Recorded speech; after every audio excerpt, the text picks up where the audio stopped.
growth should commence at birth and cease only at death. Albert Einstein. Good morning. This is Engineer Jasmine Nana Kara from Real Life TV. Welcome to the knowledge sharing session. Ask the Stupid Question Day 2021. Real Life Sri Lanka is a life coaching network to share knowledge and lifestyle solutions for a sustainable future, providing life coaching, capacity development, lifelong learning, and entrepreneurship. So the objective of this online session is to support students, professionals, community, and next generations to develop mindset to question and develop inquisitiveness and empower youth for successful career and leadership in Sri Lanka. So we have a guest speaker today. He is Professor Rangika Halwathura, none other than the famous professor in our country. So let me introduce his profile. Professor Rangika Halwathura is an academic, serves as the Professor, Department of Civil Engineering, Faculty of Engineering, University of Moratuwa, Sri Lanka. He is the former Commissioner, Sri Lanka Inventors Commission. He plays a leading role as the visiting professor in academic sector and stands as an advisory committee member, the board member, council member, consultant for many institutions and associations in Sri Lanka in education, economic management, and youth affairs. It's a very comprehensive profile that I have gone through. It's 17 pages filled with research and publications and references and many more commitments in his life and professional experience. So it's a very interesting profile, and we wanted to share this point because he's the only person who actually joined with our programs and dare to say that ask anything, because he was ready to ask and question and then to elaborate whatever the questions and share his knowledge and experience to the extent that with his experience and knowledge, whatever he has. So we are glad, that's why we are actually invited him to this program today. So we are so glad to have you here for the celebration of Ask the Stupid Question Day 2021. Welcome, Professor Rangika Halwathura. Hi, good morning. And thanks for inviting me for the event. So yes, I mean, you can ask any question. We'll see how can I defend the questions which should be raised by the panel. So yes, up to you. So panel is the general audience today who are invited as there are students, there are professionals, there are community, there are entrepreneurs, many more people. They are in a audience today. So I think we let them to join. There are many people wanted to join, but with the time concerns, let them to join. At the meantime, we will continue with them. Just wanted to highlight this thing from the childhood we start learning.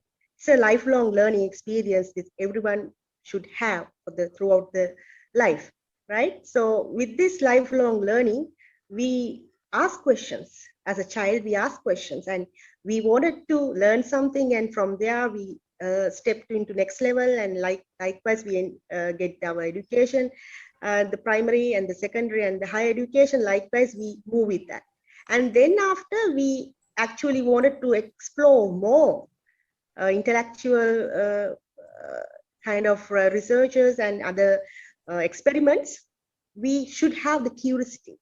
So then throughout this lifelong learning experience, as a skill that you develop, that intellectual curiosity, the main objective that we wanted to come as the outcome of this program is to develop your soft skills, intellectual curiosity.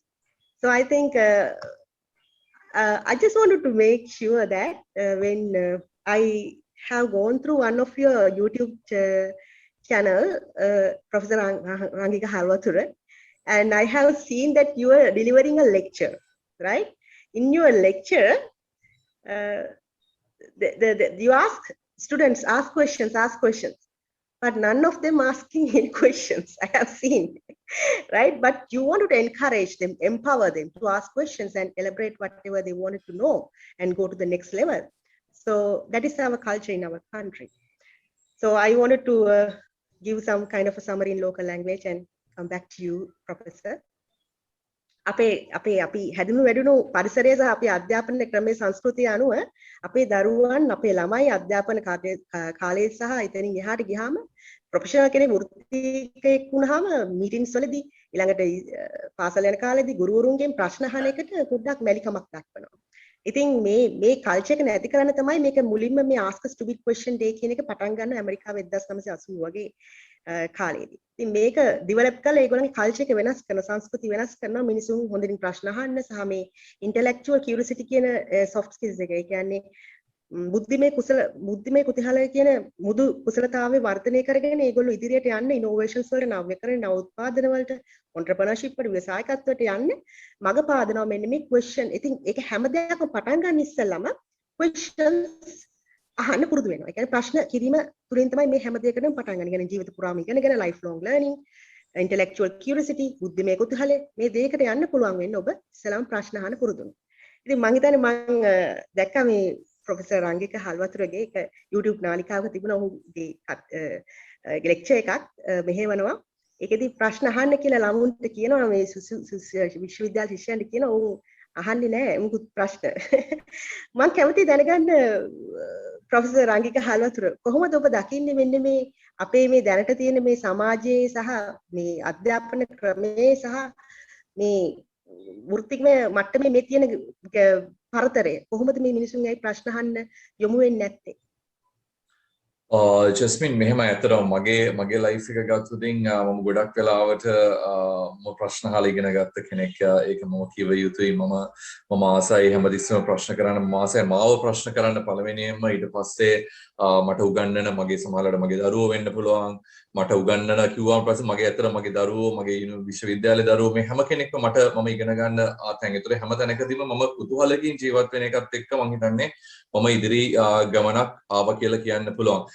ඒකේ Jasmine කියන්නේ මම පෞද්ගලිකව දැක්කොතින් මම දන්නවා මේ අධ්‍යාපනය කියන මේ සම්පූර්ණ ස්ට්‍රක්චර් එක ඇතුලේ ප්‍රශ්න වලින් නැත්නම් කෙනෙක්ව ප්‍රශ්න කිරීම මත මම හිතන්නේ ගොඩාක් දේවල් ඉගෙන ගන්න පුළුවන්. අපි නිකන් කියවලා තේරුම් ගැනීම නැත්නම් දැකලා තේරුම් ගැනීමට හා ගිහිල්ලා අපිට ප්‍රශ්න අහලා තේරුම් ගැනීමේ හැකියාව තියෙනවා. නමුත් අවාසනාවකට ඒක තමයි අපි පාසල් යන කාලේ අපි ගොඩක් වෙලාවට පුරුදු පුහුණු උනේ ඔය ප්‍රශ්න කරන සංස්කෘතිය. මම දන්නවා මගේ සමහර විශ්වවිද්‍යාල ආචාර්යවරු හිටියා මම ප්‍රශ්න කරනවට ආසයි. සමහර විශ්වවිද්‍යාල ආචාර්යවරු මහාචාර්යවරු හිටියා ප්‍රශ්න කරනවට අකමැති.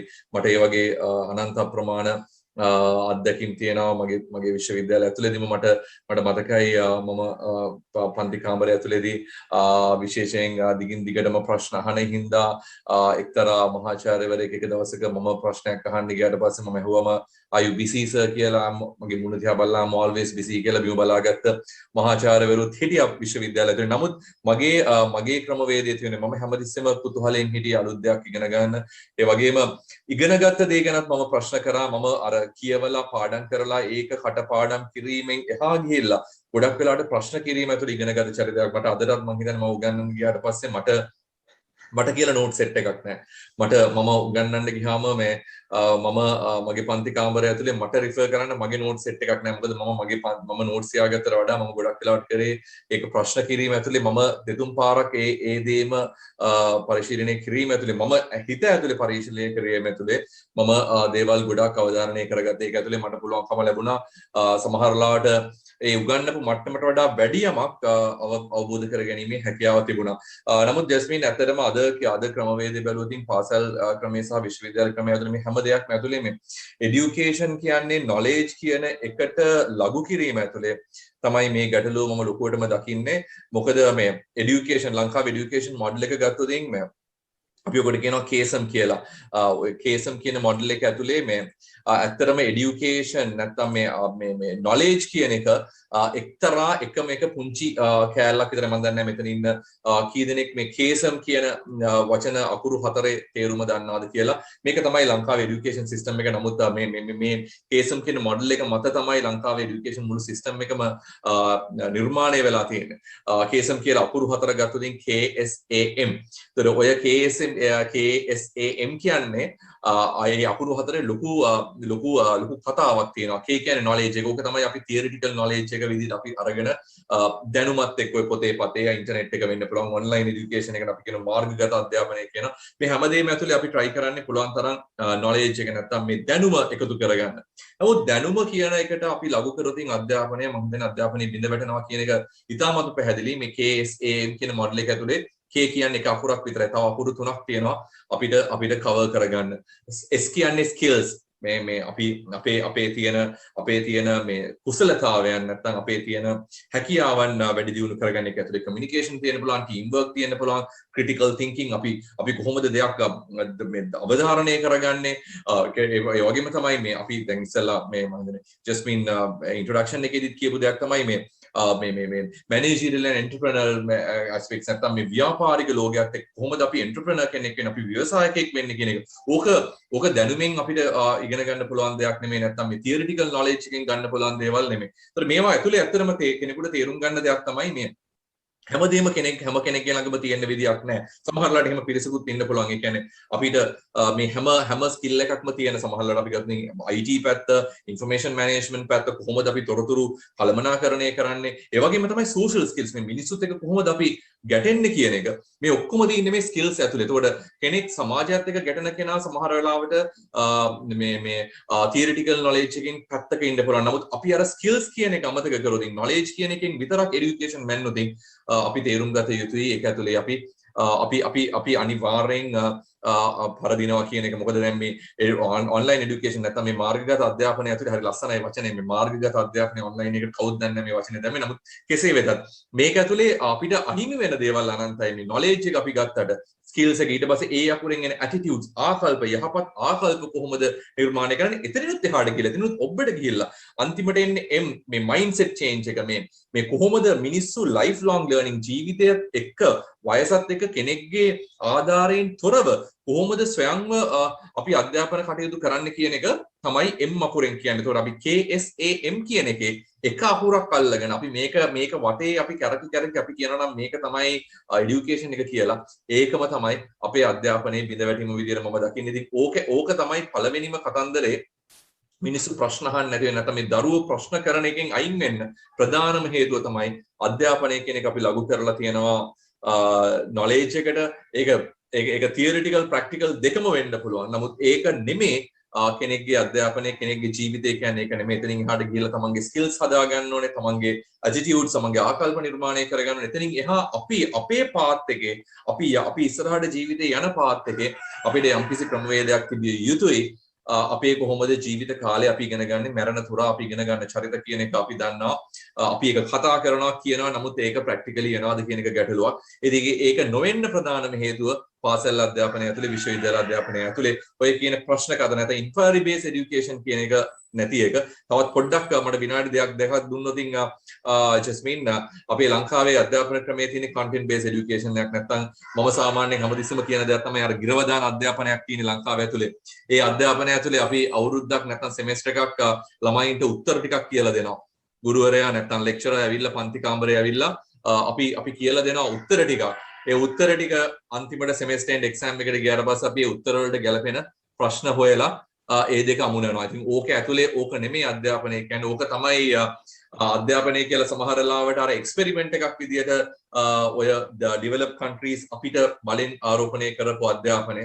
නමුත් ඒක නෙමෙයි අපේ තිබිච්ච අධ්‍යාපනය. අපේ තියෙන ඉන්ක්වයරි බේස් এডুকেෂන් එක. අද අපේ මුල් ටික අරගෙන ගිහිල්ලා ඔය এডুকেෂන් ගැන ලොකුවට කතා කරන රටවල් අපේ ක්‍රමය අරගෙන ගිහිල්ලා problem posing education it was inquiry based education මේ ඔක්කොම ලංකාවේ අධ්‍යාපන ක්‍රමය ඇතුළේ තිබිච්ච මුල් ටික එහෙ අරන් ගිහිල්ලා දෙහෙ ලස්සනට ඒක කරනවා. නමුත් අවාසනාවකට අපේ තිබිච්ච අර මූලික අධ්‍යාපනයේ තිබිච්ච මූලික හරයන් අපි මොඩල් එකක් විදිහට ඩෙවලොප් කරලා තියෙන කේසන් මොඩල් එක ඇතුළේ knowledge කියන K කියන අකුර විතරක් අරගෙන යන අධ්‍යාපන ක්‍රමයක්. ඉතින් ඒක ඇතුළේ අපි තවදුරටත් බලාපොරොත්තු වෙන්න බෑ ළමයි ප්‍රශ්න කරයි කියලා.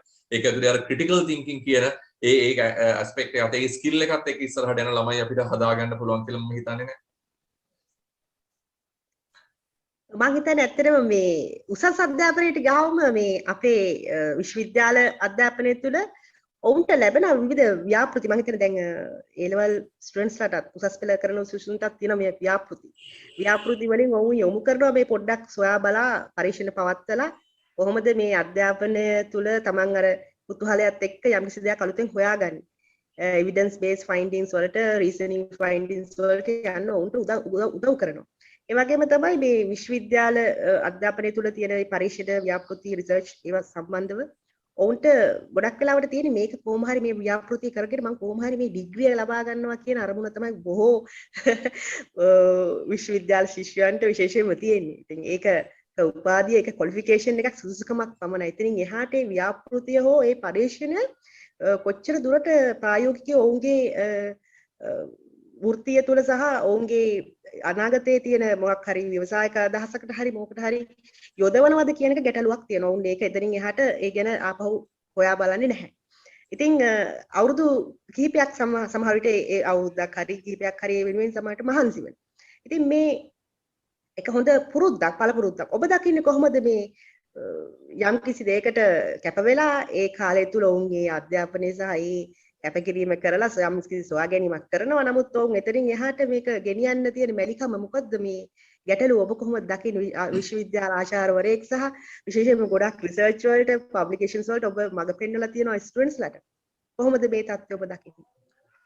මේක නැවතත් අපි තේරුම් ගත යුතු කාරණාවක් තමයි මේ පරිේශනයක් නැත්නම් ව්‍යාපෘතියක් කරන්නේ ඇයි කියන එක. මම හිතන්නේ දැනට වසර කිහිපයකට ඉස්සෙල්ලා මේ පරිේශන සහ ව්‍යාපෘති කියන සංකල්පය පාසල් විෂය මාලාව ඇතුළටත් ගෙනාව. විශේෂයෙන් උසස් පෙළ හදාරන දරුවෝ ඒගොල්ලොන් කලාවද විද්‍යාවද වාණිජකරණයද මොකක්ද කියන එක අදාළුනේ නැහැ. ඔවුන් යම්කිසි විදිහක ව්‍යාපෘතියක් එක්ක වැඩ කළ යුතුයි කියන ක්‍රමවේදය ලංකාවේ අධ්‍යාපන ක්‍රමයේ තිබුණා. මම දැනට මොන විදිය මට්ටමක ඒක තියෙනවද කියන එක.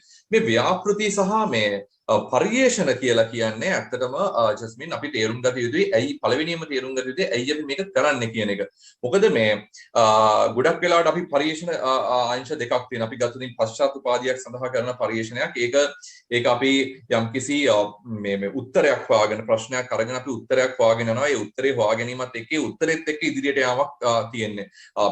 අපි ගත්තොත් පශ්චාත් උපාධිය අපි MSc එකක් MPhil එකක් PhD එකක් මේ කෙනෙක්ගේ ආචාර්ය උපාධියක් මේ පශ්චාත් උපාධියක් වෙනුවෙන් කරන පරිේශන ගොඩක් වෙලාවට ඉලක්ක වෙන්නේ ඒකත් එක්ක අලුත් දැනුමක් හොයාගෙන අලුත් දැනුමත් එක්ක ඉස්සරහට යන ඒකත් එක්ක තමයි ඔය ජස්මින් කියපු අලුත් ව්‍යවසායකත්වය අලුත් නව නිර්මාණත් එක්ක යන්නේ. ඒක ඒකාන්තයක්. ඒක එක පැත්තකින් තියෙනවා. විශේෂයෙන් මම මගේ ඉන්න පරිශන කණ්ඩායමත් එක්ක ඒ වගේ පරිශන ගණනාවක් හැමදාම සිද්ධ වෙනවා.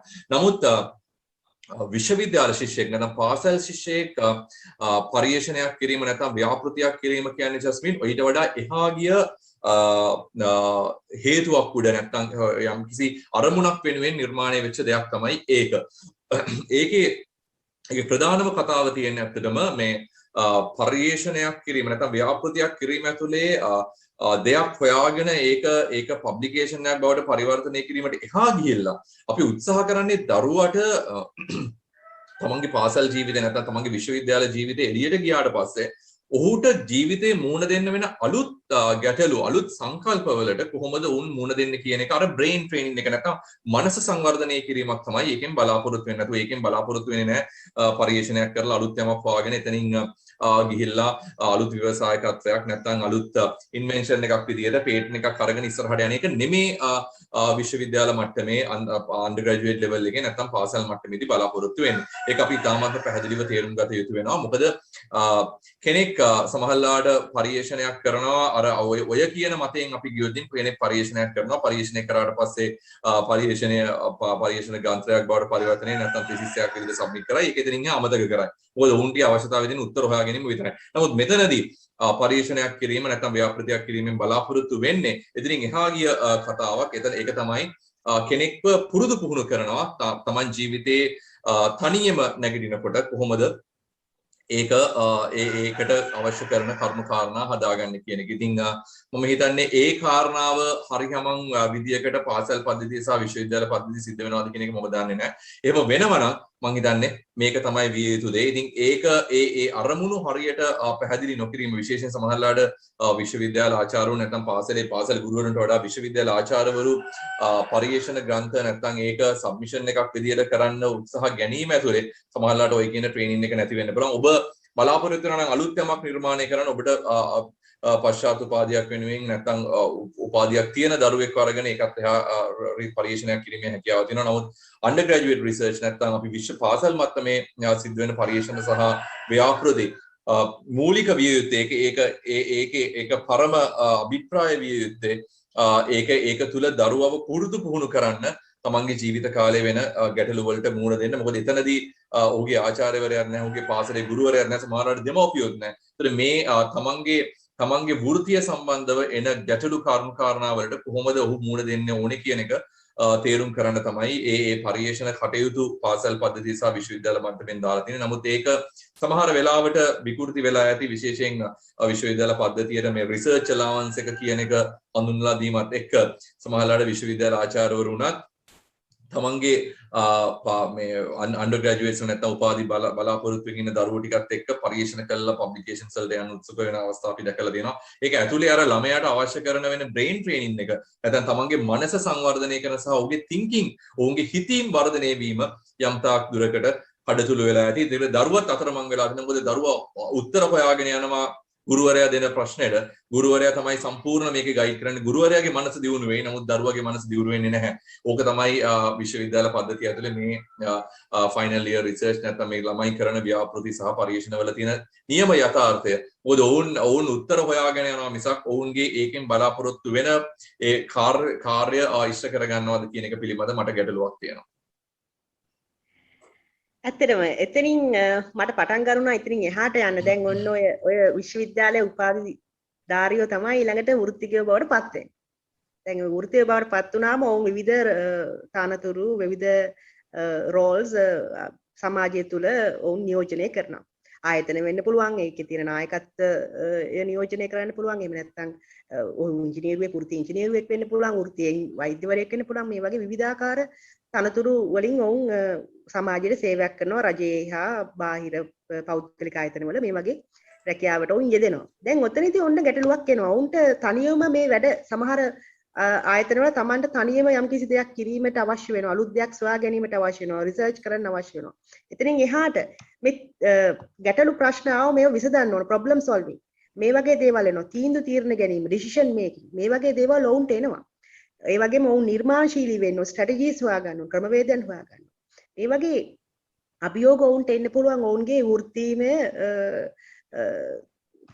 වෘත්තිය තුල. එතකොට මට ඇත්තටම දැන් දැනගන්න ඕන ඔබතුමා මේ මහාචාර්යවරයෙක් විදියට බාහිර උපදේශකයෙක්, ඒ වගේම විවිධ ආයතනවල බෝඩ් මෙම්බර් කෙනෙක් නේද? කවුන්සිල් මෙම්බර් කෙනෙක් විදියට ඉන්නකොට මේ මීටින්ග්ස් පවත්වනවා, මේ රැස්වීම් පවත්වලා මේ යම්කිසි ප්‍රශ්න ගැටලු වලට විසඳුම් සෙවීම සහ වෙනත් ඒව සඳහා ගත යුතු ක්‍රියාමාර්ග මොනවද කියන එක ඔබලා කතා කරනවා. ඉතින් කොහොමද ඔබ දකින විදිහට දැන් මේ එතනින් එහාට ගියාට පස්සේ ඔවුන් නියෝජනය කරන ඒ තනතුරු වල සහ ඒ වල තියෙන මේ කුතුහලය සහ කොහොමද ඒගොල්ලෝ ප්‍රශ්න ඇසීම හරි තීරණ වලට එළඹීම ගැන ඔබ දකින්නේ කොහොමද? ඒක තාමත් අඩුයි ජස්මින්, මම හිතන්නේ ඒක අපි තේරුම් ගත යුතු දෙයක්. ඒක තමයි මම දිගින් දිගටම අවධාරණය කරන්න උත්සාහ කරේ. අපි වෙන රටවල් වල තරුණ පරම්පරාව සහ ඉන්ඩස්ට්‍රි එකේදී ඒගොල්ලොන්ගේ තියෙන ඒ කුතුහලය කියන එක ලංකාවේ විශේෂයෙන් විශ්වවිද්‍යාල මට්ටමේ විශ්වවිද්‍යාල වලින් එළියට එන දරුවන්ගේ නැහැ. ඒක අපි මම හිතන්නේ එලි විවෘතව කතා කළ යුතු ගැටලුවක්. සමහරවිට උසස් පෙළ අසමත් වෙලා එළියට යන දරුවගේ කුතුහලය වැඩි වෙන්න පුළුවන් විශ්වවිද්‍යාලයෙන් සමහරවිට ආචාර්ය උපාධියක් අරගෙන එළියට එන දරුවගේ වැඩ. මොකද ඒකෙන් අපි තේරුම් ගත යුතු දේ තමයි ලංකාවේ අධ්‍යාපන ක්‍රමයේ යම්කිසි ගැටලුවක් තියෙනවා. මේ අධ්‍යාපන ක්‍රමයේ ඇතුලේ ලංකාවට ගැළපෙන ලංකාවේ තියෙන මේ මුල් වලට ගැළපෙන දරුවෙක් නිර්මාණය කරන්න. මොකද අපි අධ්‍යාපන ක්‍රමයේ සැරෙන් සැරේ එක ප්‍රතිසංස්කරණ ඇතුලේ වෙන වෙන රටවල් වල පරිේශන තෝතැන්නක් බවට ලංකාව පරිවර්තනය වීම ඇතුලේ මම දකිනවා අධ්‍යාපන ක්‍රමයේ යම් යම් අත්හදා බැලීම් කරා. ඒ අත්හදා බැලීම් අසාර්ථක වුණා. නමුත් අපි තේරුම් ගත යුතුයි මේ අත්හදා බලන්න උත්සාහ කරන්නේ අපේ අනාගතයත් එක්ක කියන එක. අපේ ලංකාවේ අවශ්‍යතාවය මොකද්ද?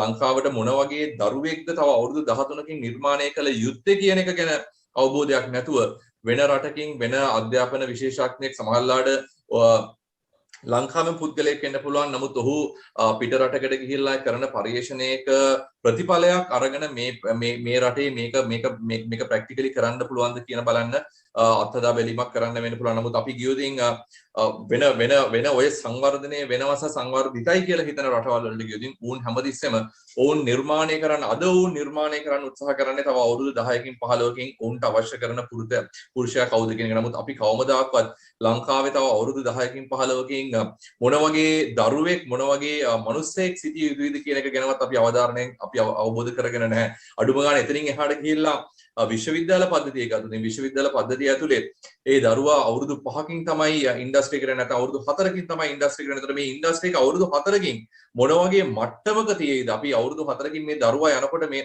ඒක දරුවට හිතා ගන්න පුළුවන් දෙයක් නෙමෙයි. ඒකට තමයි පිරිස් ඉගෙනගෙන ආචාර්ය උපාධි කරලා ඒ දැනුම අරගෙන සමාජ අවබෝධයත් එක්ක මේ විශ්වවිද්‍යාල පද්ධතිය ඇතුලේ ඔවුන් සැරිසරන්නේ. එතකොට ඔවුන්ට හැකියාවක් තියෙන ඔවුන්ට යුතුයකමක් තියෙනවා. මේ දරුවා අවුරුදු 5කින් එළියට එනකොට රට මොන වගේ තත්ත්වයක තියෙයිද? ඔවුන්ට සුබවාදී මොන වගේ මට්ටමක තියෙයිද? නැත්නම් මේක කැරලි පෝරහර තියෙන රටක් බවට පරිවර්තනය වෙලා තියෙයිද? එහෙනම් අපි අද උගන්වන්න ඕනේ ඔවුන්ට ඉංජිනේරු විද්‍යාවත් වෛද්‍ය වෘත්තියවත් නෙමෙයි කොහොමද ආයුධයක් අරගෙන වෙඩි තියන්නේ කොහොමද කියන එක. ඒ කියන්නේ අවබෝධයක් නැතිවීම ඇතුලේ තමයි මේ අධ්‍යාපනයේ බිඳ වැටීමක් වෙලා තියෙන්නේ.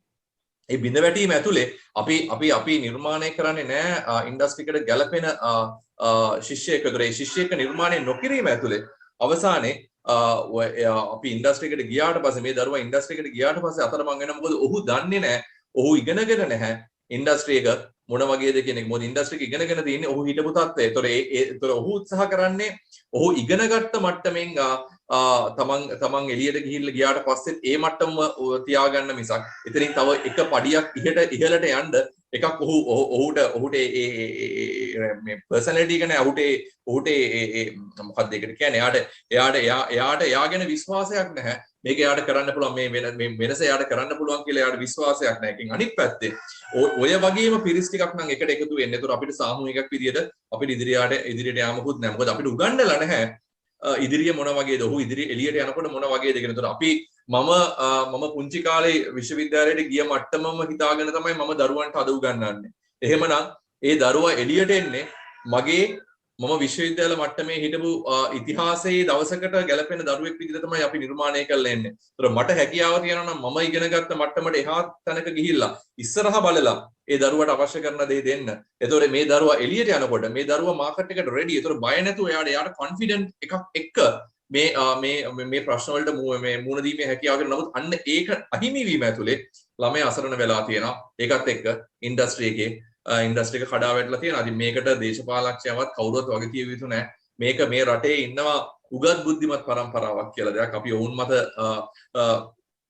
අඩුම ගානේ අධ්‍යාපනය කියන එක ඔවුන් මත අපි ඒගොල්ලෝ මත ඒකේ රෙස්පොන්සිබිලිටි එක ඒකේ තියෙන වගකීම අපි තියලා තියෙනවා.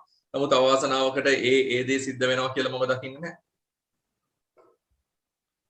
ඇත්තටම ඒක තමයි අපි මේ කතා බහ සහ ඔබව දැනුවත් කිරීම අපි විශේෂයෙන්ම මේ වැඩසටහන් මගින් නිරතුරුවම රියල් ලයිෆ් ශ්‍රී ලංකා ආයතනයේ රියල් ලයිෆ් TV මගින් ඔබට විශේෂයෙන්ම මේ ලයිව් කෝචින් සහ අවයර්නස් ප්‍රෝග්‍රෑම්ස් ඔබට පෙළගස්සලා තියෙනවා. ඔබට ගිහිල්ලා බලන්න පුළුවන් අපේ YouTube නාලිකාව රියල් ලයිෆ් TV World, ඒ වගේම real life Sri Lanka documentary YouTube නාලිකාව.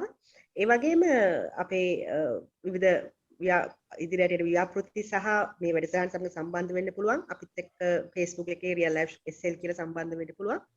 ඉතින් අපි ආරාධනා කරන මේ අනාගත පරපුර නිසියාකාරව හොඳ තිරසාර සංවර්ධනයක් සහ තිරසාර අනාගතයක් සඳහා මෙහෙවන්න රියල් ලයිෆ් ශ්‍රී ලංකා ආයතනය ඔබට මඟ පෙන්වීමක් කරනවා. ඒ වගේම ඔබට ව්‍යවසායකත්වයට අත්කලක් සහ ඔබට මාර්ගෝපදේශයක් ලබා දෙන්නට අපි 1-to-1 coaching ඒ වගේම group coaching සිදු කරනවා.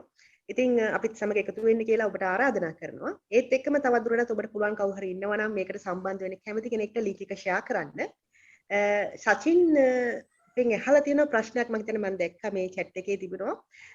ලංකාවේ මේ රාජ්‍ය විශ්වවිද්‍යාලය තුල පශ්චාත් උපාධියක් කරන්න අවශ්‍ය වෙන අවම සුදුසුකම් මොනවද කියලා ඔහු අහලා තිබුණා. ජස්මින් ඒක විශ්වවිද්‍යාලයට ඒක වෙනස් වෙනවා. අපි ගත්තොතින් මොරටු විශ්වවිද්‍යාලය ගත්තොතින් මොරටු විශ්වවිද්‍යාලයේ MSc එකක් කරන්න තියෙන සුදුසුකම නෙමෙයි, MPhil එකක් කරන්න තියෙන MPhil එකක් කරන්න තියෙන සුදුසුකම නෙමෙයි, PhD එකක් කරන්න තියෙන්නේ. ඒ වගේම තමයි ඒ විශ්වවිද්‍යාලවල තියෙන post graduate bylaws ඇතුලේ ඒ දේවල් වෙනස් වෙනවා. ඉතින් මම හිතන්නේ නෑ මට ඒක හැම එකක්ම සාධාරණීකරණය කරන්න පුළුවන්. මම මොරටු විශ්වවිද්‍යාලය ගත්තොතින් මොරටු විශ්වවිද්‍යාලයේ වෙන ඩිග්‍රී එකක් නැත්නම් අපි කියමු ආර්ට් ඩිග්‍රී එකක් කරලා කොමර්ස් ඩිග්‍රී එකක් කරලා ඇවිල්ලා මොරටු විශ්වවිද්‍යාලයේ ආචාර්ය උපාධියක් කිරීමේ හැකියාව නැහැ. ඕට මූලික දැනුමක් තිබිය යුතුයි තාක්ෂණ වේදය සහ ඉංජිනේරු විද්‍යාව සම්බන්ධව. ඒතර ඒ වගේම තමයි අඩුම ගානේ දෙවනි අපි කියන මේ සෙකන්ඩ් ක්ලාස් අපර් ක්ලාස් එකක් සෙකන්ඩ් අපර් එකක්වත් උඩ තිබිය යුතුයි. ආචාර්ය උපාධියකට. නමුත් MSc එකට ගත්තොත් ඊට වඩා අඩු මට්ටමක් තියෙන්නේ. ඒතර කෙනෙකුට ආචාර්ය උපාධියක් කරන්න ඕනකම තියෙනවා. නමුත් මට ෆස්ට් ක්ලාස් එකක් නැහැ කියලා හිතුවොත් ඔහුට හැකියාව තියෙනවා MSc එකක් කරලා එකෙන් එක පඩියෙන් පඩිය Tamanට අවශ්‍ය කරන දැනුම හදාගෙන ඒ ගමන යන්න. ඒතර එහෙම කරපු දරුවෝ මගේ ළඟත් ඉන්නවා. සමහර ලාවට හොඳ පරිශන හැකියාව තියෙන දරුවෝ මාත් එක්ක රිසර්ච් කරන්න ඇවිල්ලා තියෙනවා. නමුත් ඔහුට ආචාර්ය උපාධියක් කරන්න අවශ්‍ය කරන මූලික සුදුසුකම් නැහැ. ඒතර ඔහුව MSc එකකට අපි රෙජිස්ටර් කරලා ඊට පස්සේ ඒ උපාධියත් එක්ක අපිට ඒ ක්වොලිෆිකේෂන් එකත් එක්ක අපිට පුළුවන්කම තියෙනවා ඊළඟ ස්ටෙප් එකට යන්න. ඉතින් ඒ වගේ ක්‍රමවේදයක් තමයි අපි සාමාන්‍යයෙන් අනුගමනය කරන්නේ. ඉතින් එක විශ්වවිද්‍යාලයට ඒ දේවල් වෙනස් වෙනවා. හොඳම දේ තමයි ඒ විශ්වවිද්‍යාලයේ ඔබ ආචාර්ය උපාධියක් කරන්න බලාපොරොත්තු වෙන නැත්නම් පශ්චාත් උපාධියක් කරන්න බලාපොරොත්තු වෙන විශ්වවිද්‍යාලයේ වෙබ්සයිට් එකට ගියා නම් ඒකේ තියෙන බයිලෝ එක සඳහන් වෙලා තියෙනවා. ඒතකොට ඒ බයිලෝ එක අනුව ඔබට පුළුවන්කම තියෙනවා තේරුම් ගන්න මොන වගේ අවශ්‍යතාවයක්ද තියෙන්නේ කියන එක.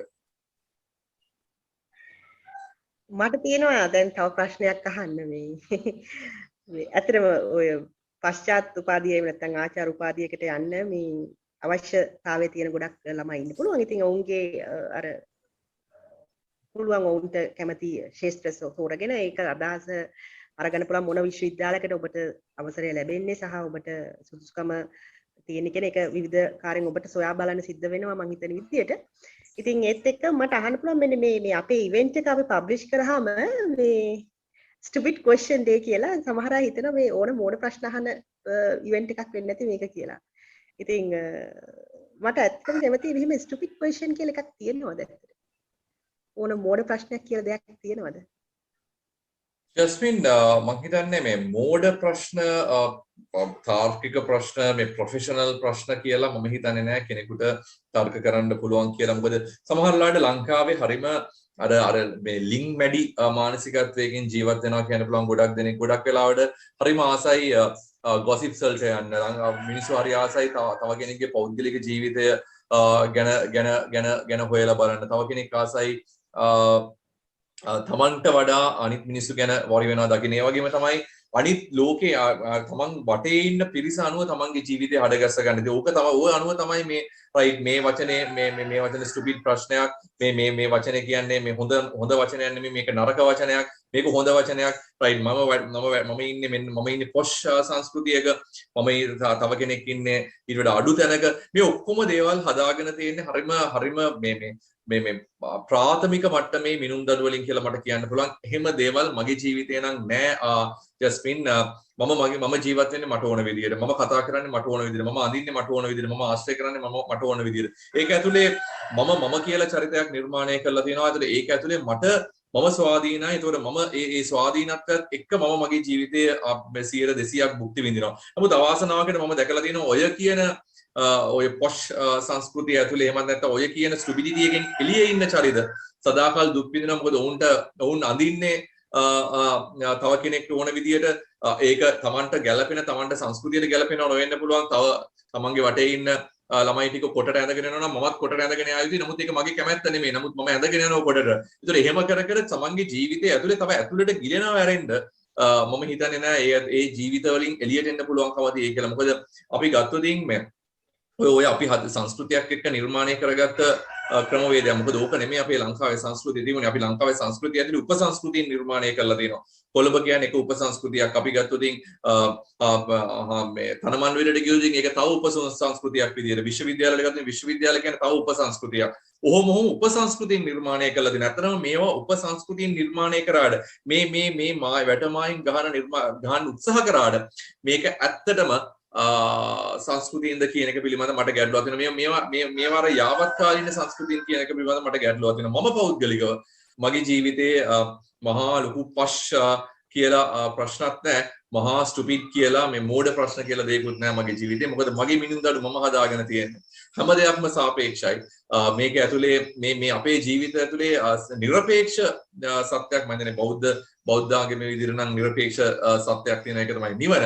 නමුත් ඒ අර මම දකින්නේ නැහැ කිසිම තැනක නිර්පේක්ෂ දෙයක්. අනිත් හැම දෙයක්ම සාපේක්ෂයි. ලස්සනද උසද මහතද දැනුමද මේ හැමදේම සාපේක්ෂයි. අපි හිතනවා අපි තමයි টොප්ම කියලා. තව ටික වෙලාවකින් අපිට වඩා අපි ඒ টොප් වෙලා තින්න අපේ කියන මේ පුංචි ක්ලස්ටර් එක ඇතුලේ. ඒ ක්ලස්ටර් එකෙන් එළියට ගියාට පස්සේ අපිට වඩා টොප් චරිතයක් එතන ඉන්න පුළුවන්. ඉතින් ඒක ඒ යථාර්ථය අපි තේරුම් ගත යුතුයි. තමන්ට තමන් ගැන මිනුමක් තිබිය යුතුයි. තමන්ව යම්කිසි විදියක හරි අවබෝධයකින් සිටිය යුතුයි. එහෙම ඉන්නවනම් මං හිතන්නේ නැහැ තව මිනිස්සු විදියට ජීවත් වෙන්න ඕනේ කියලා. තමන්ගේ ජීවිතේ තමන්ට ඕන විදිහට හැඩගස්ස ගන්න. ඒක තව කෙනෙක්ගේ තමන්ගේ සතුට තව කෙනෙක්ගේ ළඟ තියන්න එපා. හැමතිස්සෙම සතුට තමන්ගේ ළඟ තියාගන්න. අන්න එහෙම කරපු වෙලාවට ඔබට තේරෙයි ඔය ස්ටුපිඩිටි කියන එකවත්, පොෂ් කියන දේවත් අලුත් දේවල් නෙමෙයි. ඒක නිකන් මහා සමාජයේ තියෙන පුස්සක් කියන එක එදාට ඕන් තේරුම් ගනි. ඇත්තටම මේ මටත් කියන්න ඕනුනේ මේ ගොඩක් දාට ළමයි ප්‍රශ්නයක් අහන්න නැතුව උන් ජීවිතය තුළ හිර වෙලා ඉන්න පුළුවන්. මේක මම අහන්න එක හරි නෑ. මේක මෝඩ ප්‍රශ්නයක් වෙයිද?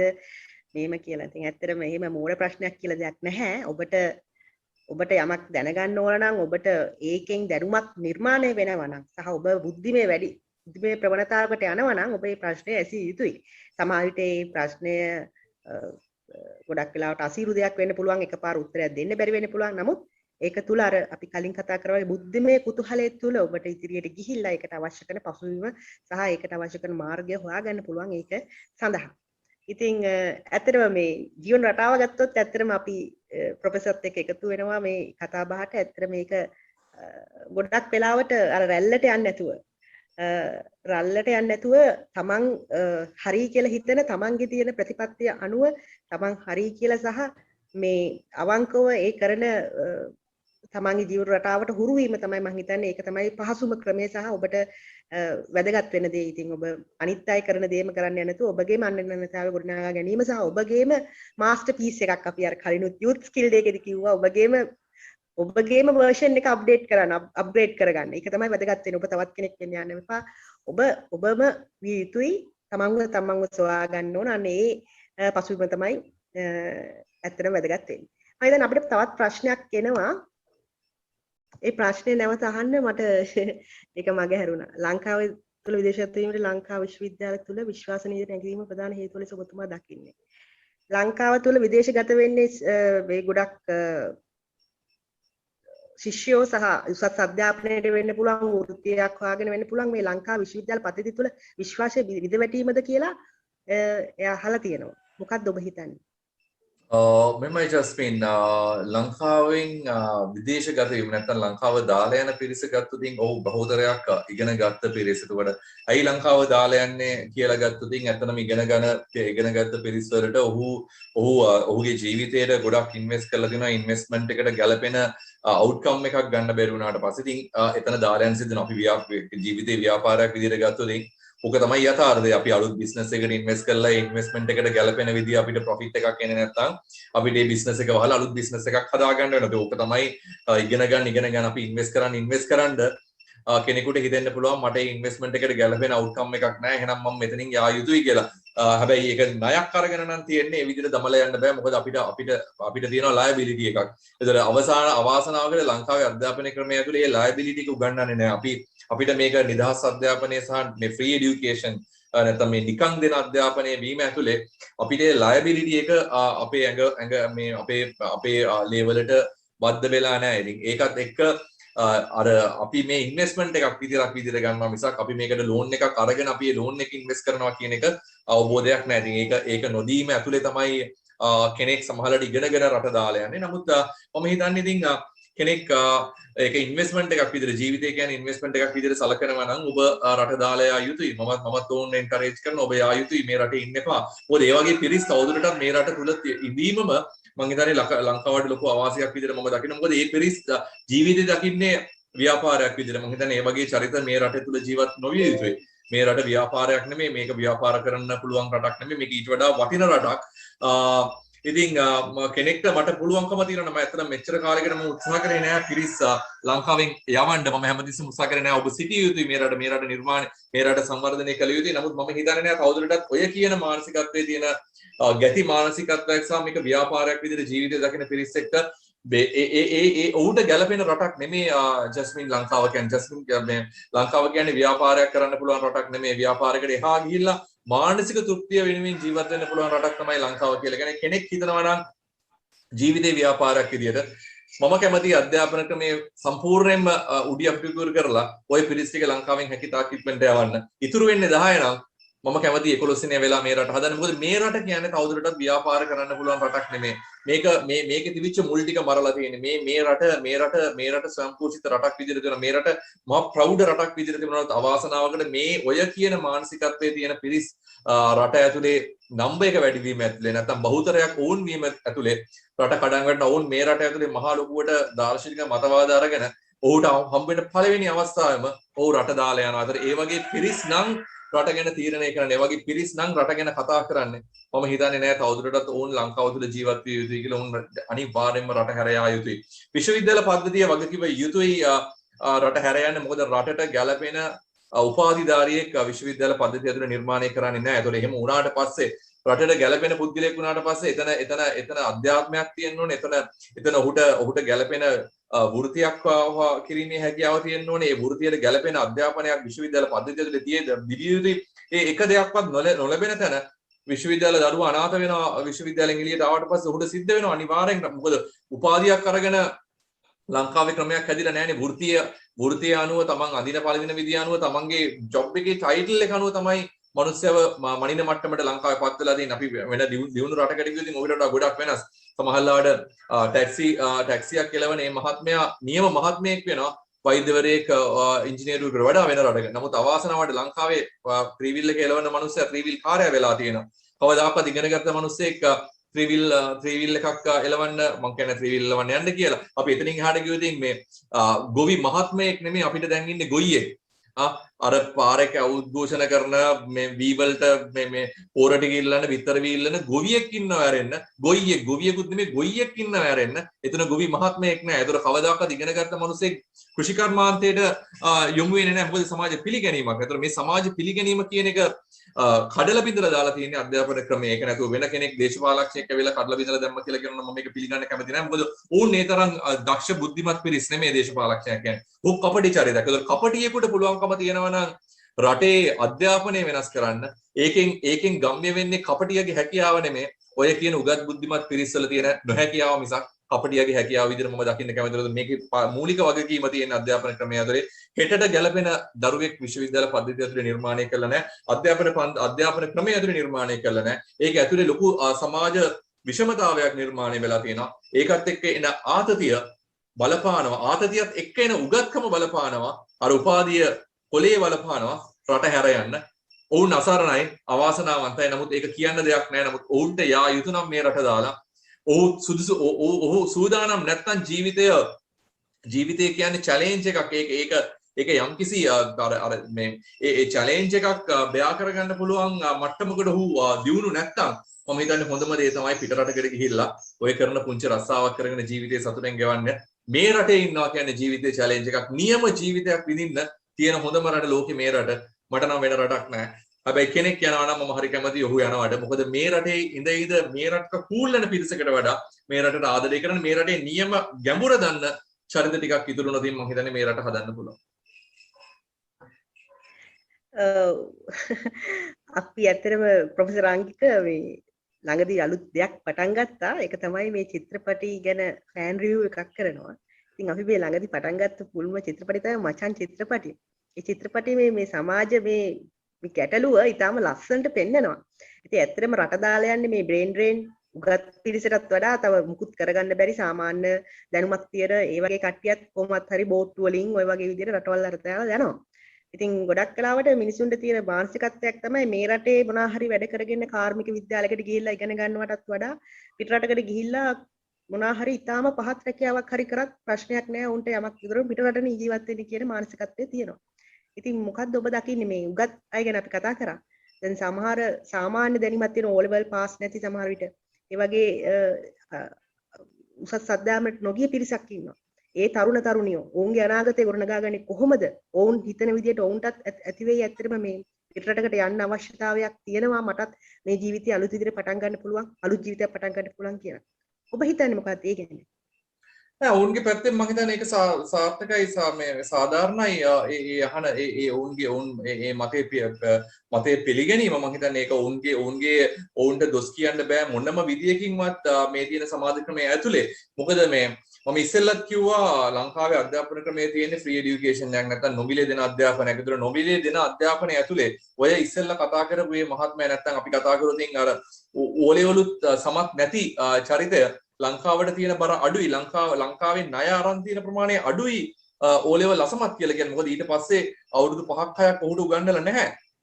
ඒතර ඔහුගේ අධ්‍යාපනය කැප කරලා මොකද අධ්‍යාපනය කියලා කියන්නේ O level සමත් වීමවත් A level සමත් වීමවත් නැත්නම් විශ්වවිද්‍යාලයකට ගිහලා උපාධියක් ගැනීම නෙමෙයි. එතනින් එහා ගිය අධ්‍යාපනයක් තියෙනවා. මේක තමයි අර කේසන් මොඩල් එකත් එක කතා කරේ. සමහරලාට ඔය අපොසේ සාමාන්‍ය පෙළ අසමත් වෙච්ච දරුවා විශ්වවිද්‍යාලයක ගිහිල්ලා උපාධියක් ගත්ත මනුස්සයට වඩා රටේ සංවර්ධනයේට සහ රට යහමගට ගන්න හැකියාව තියෙන චරිතයක් බවට පරිවර්තනය වෙන්න පුළුවන්. මොකද මෑත ඉතිහාසයේ ලොකු උදාහරණ තියෙනවා. උගත් පිරිස දේශපාලනය කරන්න ගිහලා රට පාලනය කරන්න ගියාට පස්සේ මොකද්ද වෙන්නේ කියන එක වෙනම කතාවක්.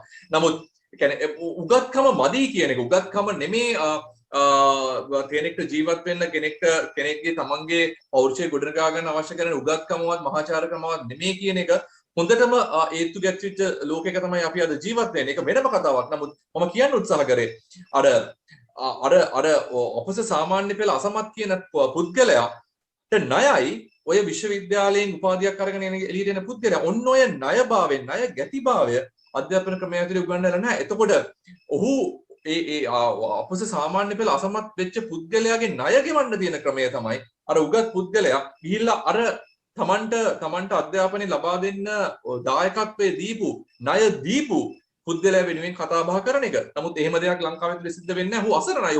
ඔහු වෙනුවෙන් ඔහුට අවසානයේ සිද්ධ වෙන්නේ පළාත් සභාවේ නගර සභාවේ ඉන්න අර මේ ඒ മന്ത്രിවරු ඇමතිවරු නැහැ. ඒක ඉන්නේ මේ සමාජිකයෝ. ඒ සමාජිකයාගේ හැරි කලිසමේ කොක්කෙල්ලෙන්න සිද්ධ වෙනවා. මොකද ඔහුට වෙන පිළිසරණක් නැහැ මේ සමාජය ඇතුලේ.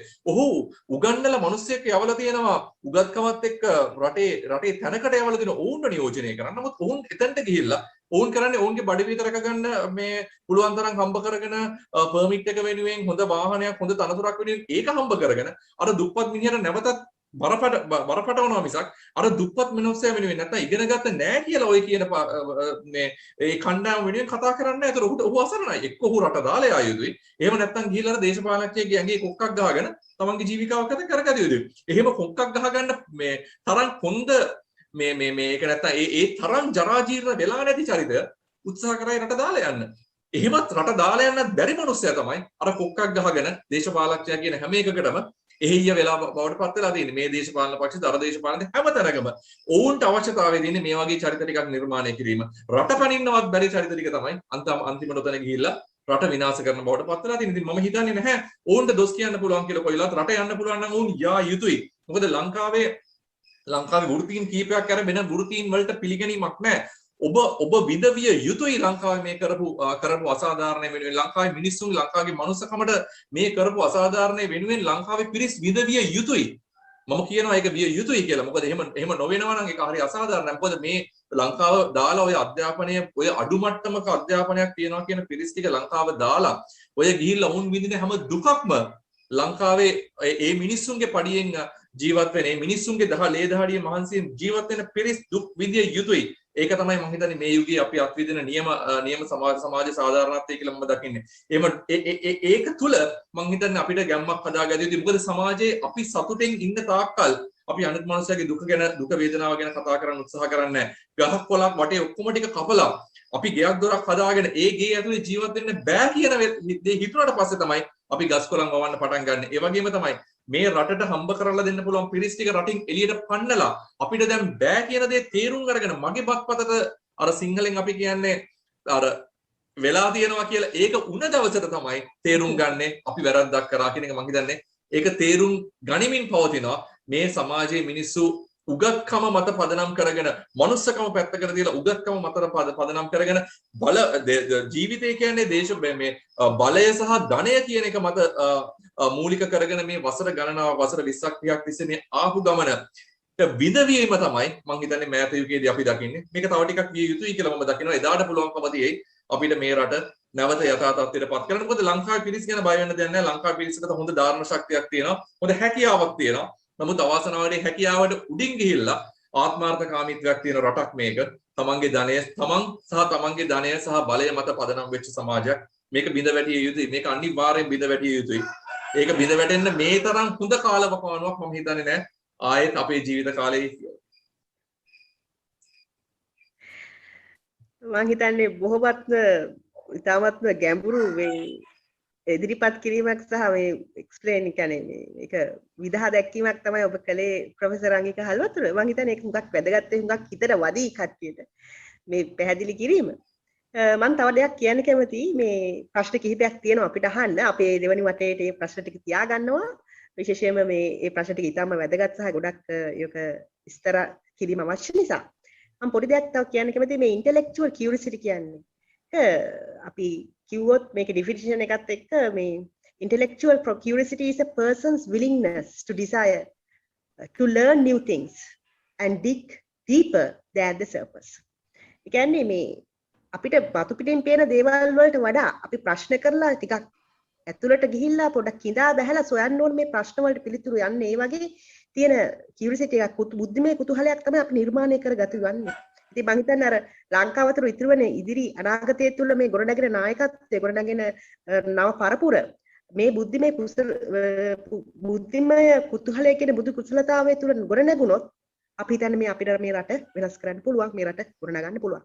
ඉතින් intellectually curious people aren't satisfied with the status quo as the answer to their questions. They dig deeper into topics and fully understand the reasoning behind common processes. ඉතින් අපේ සමාජ තල තුල විවිධ දේශපාලන තල තුල විවිධ අධ්‍යාපන මට්ටම් තුල පුද්ගලයන් විවිධ දේවල් වලට මේ අපේ තර්ක කරනවා. මේ විසඳුම් නැහැයි කියනවා. ඉතින් අපි ඒක තුල රැඳී සිටින්න නැතුව එතනින් එහාට ගිහිල්ලා ඒක චැලෙන්ජ් එකක් විදිහට අරගෙන ඒක හොඳ ඔපචුනිටි එකක් අභියෝගයක් විදිහට අරගෙන ඒකට ගැටලුවට ප්‍රශ්න විසඳගන්නේ කොහොමද, මේ ගැටලුවට විසඳුම් හොයන්නේ කොහොමද කියන අන්නේ බුද්ධිමය කුතුහලය කියන මෘදු කුසලතාවය මේ දියුණු කර ගැනීම තමයි ඊටම වැදගත් වෙන්නේ.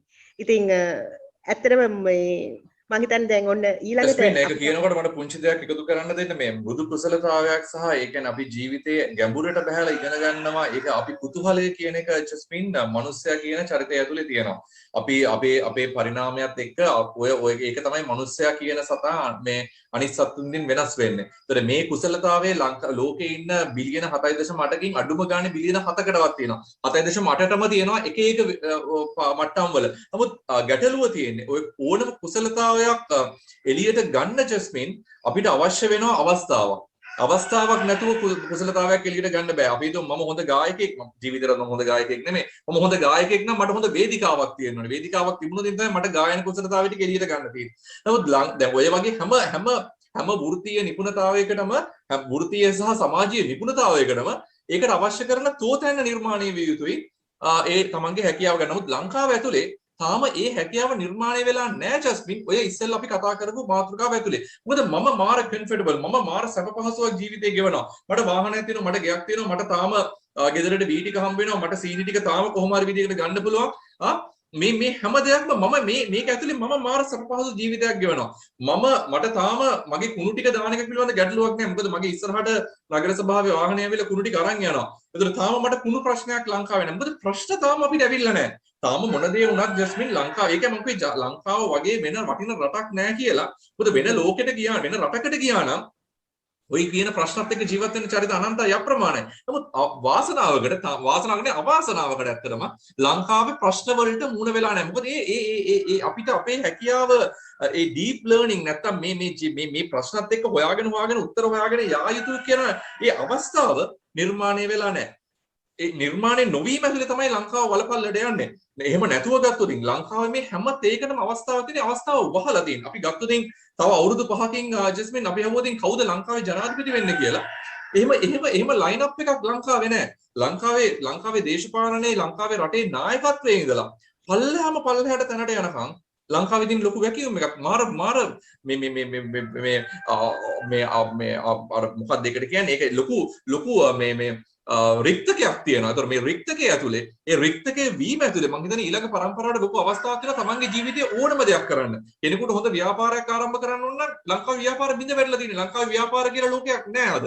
කළුකඩ මාෆියාවක් විතරයි තියෙන්නේ. ඒක තමයි අද අද පුංචි සිල්ලර කඩයක් දාන යන මනුස්සයරත් හිතා ගන්න බෑ බඩු ටිකක් ගෙනල්ලා තියාගෙන හෙට මට මේ බඩු මේ සිල්ලර කඩේ සාර්ථක කරගන්න පුළුවන් විදිහට. ඒ වගේ කළුකඩ මාෆියාවක් ඇවිල්ලා තියෙනවා. මේක ඇතුලේ කෙනෙක්ට ව්‍යාපාරයක් නිර්මාණය කරගෙන සුභවාදී නිර්මාණයක් මම කියන්නේ ලංකාවේ ඉන්න ධනපති අනන්තවත් ඉන්නවා මේ දේශපාලනයත් එක්ක බද්ධ වෙලා තමන්ගේ මිලියන ගණන් ට්‍රිලියන ගණන් හම්බ කරන ඔවුන් ගැන නෙමෙයි මම කතා කරන්නේ ඔවුන් ජීවිතේ සතුට වෙනවා කියලා මම කවදාකවත් හිතන්නේ නැහැ මොකද ඒක නෙමෙයි ලෝකයේ ව්‍යාපාර කියන ලෝකයේ අද ගිහිල්ලා තියෙනවා අර ඉන්ඩස්ට්‍රි රෙවොලූෂන්ස් එක්ක ඇවිල්ලා 5.0 මේ ඉන්ඩස්ට්‍රි 5.0 ඒක තමයි සමාජයත් එක්ක බද්ධ වෙලා සමාජයත් එක්ක එකට නැගිටින්න ඕනේ කියන සංකල්පයේ ලෝකෙ ගිහිල්ලා තියෙනවා නම් තවාසනාවට ලංකාවේ තාම ඉන්නේ මේ තනියෙන් බුදු වෙන්න ඕන කියන චරිත ටිකක් ව්‍යාපාර ලෝකයේ ඇතුලේ ඒක තමයි ලංකාවේ අවාසනාව මේ ලංකාවේ දේශපාලනික ප්‍රශ්නයක් නෑ දේශපාලනික ප්‍රශ්න ඉතාමත් සරලයි කෙනෙක් හිතනවා නම් ලංකාවේ ඉන්න පාර්ලිමේන්තුවේ ඉන්න හරක් 225 තමයි මේ ලංකාව විනාශ කරන්න කියලා නෑ මම මේක පිළිගන්න කැමති නෑ මේක විනාශ කරන්නේ මිලියන 7යිද මිලියන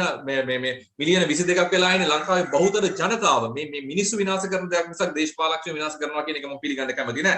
ඒතර මේ ලංකාව කියන්නේ දේශපාලනික සමාජීය ව්‍යාපාරික මේ හැම දෙයක්ම ඇතුලේ ලොකු රික්තකයක් තියෙන අවස්ථාවක්. නමුත් ඒ රික්තකය උඩින් පොඩි පියනක් දාලා වහලා තින්නේ. ඔබ නියම නිර්මාණකරුවෙක් නම් ඔබ නියම අර ජීවිතයේ චැලෙන්ජ් එක ගන්න කැමති චරිතයක් නම් පොඩ්ඩක් ඔය පියන කැඩුවා නම් ඔබට තේරෙයි මේ ලංකාව තරම් තමන්ගේ ජීවිතයේ අභියෝගයක් විදිහට ඉස්සරහට අරන් ගිහලා ජීවිතේ විඳින්න තියෙන වෙන රටක් වෙන ලෝකේ කොහෙවත් නැහැ කියලා. මොකද මේක රටේ දේශපාලන උඩම දේශපාලන නායකත්වයේ ඉඳලා පල්ලෙහාටම තැනට යනකම් ජීවිතේ විඳින්න තියෙන හොඳම තෝතැන්න ලෝකේ තියෙන එකම රට අර ලොවෙත් නැවි ලොවි ගහෙත් නැති එකම රට තමයි ලෝකේ තියෙන ලංකාව අර අපේ ළඟදී අපි අදින් මේ නැසීගිය සුනිල් පෙරේරා අපේ ජිප්සීස් අපේ සුනිල් පෙරේරා කියපු කතාව මේක තමයි මේක පුදුම රටක් කියන එක ඇත්තටම පුදුම රටක් ඒ සින්දුවේ හාස්‍යයක් තියෙනවා වගේම ඒක ඇතුලේ තියෙනවා ලොකු ගැඹුරක් මම දකිනවා අද මට පේනවා මේ ගැඹුර මොකද මේක මහා පුදුම රටක් මේක හැම පැත්තකින්ම රික්තකයක් තියෙනවා නමුත් අපි මේ ප්‍රශ්නේ ගැන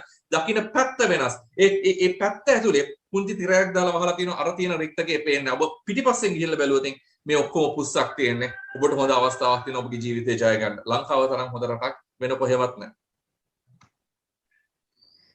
යෝලින් අපිට කියලා තියෙනවා මම හිතන්නේ මේ ප්‍රශ්නෙට උත්තරේ ඔබගේ මේ මුළු කතා බහ තුළම මේ උත්තරේ තිබුණා ගැප් වෙලා. නමුත් අය අසා තිබෙන නිසා මම මේක ඔබට ඉදිරිපත් කරන්නම්.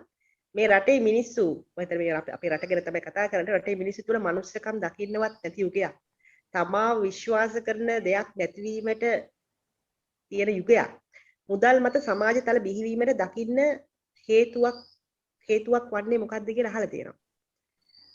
ඔබගේ මතය හේතුව මමත් ඉතින් අපි ගැන හිතන එක මම හිතන්නේ නෑ ඒක වැරදි කියලා ජස්මින් මම පෞද්ගලිකව තියෙන දෙයක් හිතන දෙයක් තමයි මම මගේ ජීවිතේ මාව සතුටු කරන්න උත්සාහ කරනවා වෙරෙන්න මම ලෝකේ වෙන කිසිම කෙනෙක්ව සතුටු කරන්න උත්සාහ කරන්නේ නෑ මම මගේ අම්මා තාත්තව සතුටු කරන්නේ මගේ යුතුයකමක් සහ වගකීමක් විදිහට ගත්තොත් මම මගේ ජීවිතේ දුක් විඳිනවා ඕක තමයි රටේ සමාජයේ වෙලා තියෙන්නේ අපි හැම දෙයක්ම යුතුයකමක් සහ වගකීමක් බවට පරිවර්තන මොකද අපේ සිංහල භාෂාව ඇතුලේ මේ යුතුයකම සහ වගකීම කියන එක හරි උඩ මට්ටමක තියෙන අපේ මේ සංස්කෘතික ක්‍රමවේදය ඇතුලේ ආගම දහම මේ ඔක්කොම ඇතුලේ යුතුයකම කියලා උඩට උස්සලා තියෙනවා. දේශපාලන නායකත්වය නිර්මාණය කරන්නේ අනේ යුතුයකමක් මේ මනුස්සයා මෙහෙම මට කොරානේ කියලා අපි ගිහිල්ලා ඔය මතවාදයේ රට ඇතුලේ නිර්මාණය කළා දෙනවා. ඔබට පුළුවන්කම තියෙනවා නම් පළවෙනියෙන්ම ඔබව සතුටු කරන්න. ඔබට පුළුවන්කම තියෙනවා නම් ඔබ කරන දේ ඇතුලේ ඔබ සතුටු වෙන්න.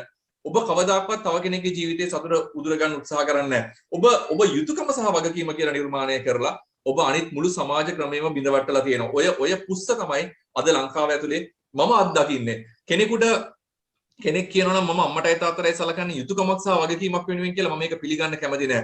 මම මගේ අම්මටයි තාත්තටයි සලකලා එකකින් සතුටක් ලබන්නේ අනේ මගේ අම්මා තාත්තා මම මේක කළ යුතුයි මේක මම අම්මට කරා මම මේක මගේ තාත්තට කරා කියලා ඒක තුනේ මට සතුටු වෙන්න බැරුව. අනේ මං අර මනුස්සයර මෙහෙම දෙයක් කරානේ අයියෝ මේ මට තිබිච්ච සල්ලි ටිකනේ දුන්නේ කියලා නම් කරන්නේ. ඔබ ජීවිතේ දුක් විඳිනවා. ඒ වගේම තමයි සමාජ ක්‍රමය ඇතුලේ අපි පද්ධතියක් විදිහට බෙදනවා. ඔබ දරුවන්ට උගන්වන්නේ යුතුයකමක් විදිහට නම් මම උඹ වදපු හින්දා මම දරුවන්ට උගන්වනවා කියලා නම් ඔබ කරන්නේ ඔබ ජීවිතේ විඳින්නේ නැහැ. ඔබ පළවෙනිම උත්සාහ කරන ඔබට අවංක වෙන්න. මං හිතන්නේ මේක තමයි අපිට නැති එකම දේ. ලෝකෙට ඕන තරම් බොරු කියන්න. මට ප්‍රශ්නයක් නැහැ. මම සාමාන්‍යයෙන් මම විශ්වාස කරන දේ තමයි මට අවංකයි. මම කවදාකවත් මට බොරු කරගන්නේ නැහැ. මම බොරු මට බොරු කියාගන්නේ නැහැ. ඒ වගේම මට බොරු කරගන්නේ නැහැ. නමුත් මම ලෝකෙට බොරු කියයි අනන්තවත් අප්‍රමාණවත්. නමුත් ඔබ විශ්වාස කරන්න, ඔබ ගැන නියම තක්සේරුවක් එක්ක යන්න. ඔබ ගැන තක්සේරුවක් තියෙනවා නම් ඔබට බොරු කරන්න අවස්ථාවක් එන. නමුත් අද ලෝකයේ ඉන්නේ බහුතරයක් සමාජයට ඇත්ත කියාගෙන හිත ඇතුලේ Tamanට වංචා කරන, Tamanට බොරු කරගන්න පිරිසක්. ඒක ඇතුලේ ඔය කියන මනුෂ්‍යත්වයයි ඔය කියන මානසික ගුණාංග ගැන කතා කරන්න පුළුවන් කමක් නැහැ. මොකද අපි මේ ඉන්න චරිත වලට වඩා අවුරුදු 1000ක් සමහරලාට 50000ක් 60000කට ඉස්සෙල්ලා ගල් යුගයේ ජීවත් වෙච්ච චරිත මීට වඩා අවංක වෙන්නේ නැති. මොකද ඔවුන්ට අවංක වෙලා තිබුණා. ඔවුන්ගේ ජීවිතේ වින්දා.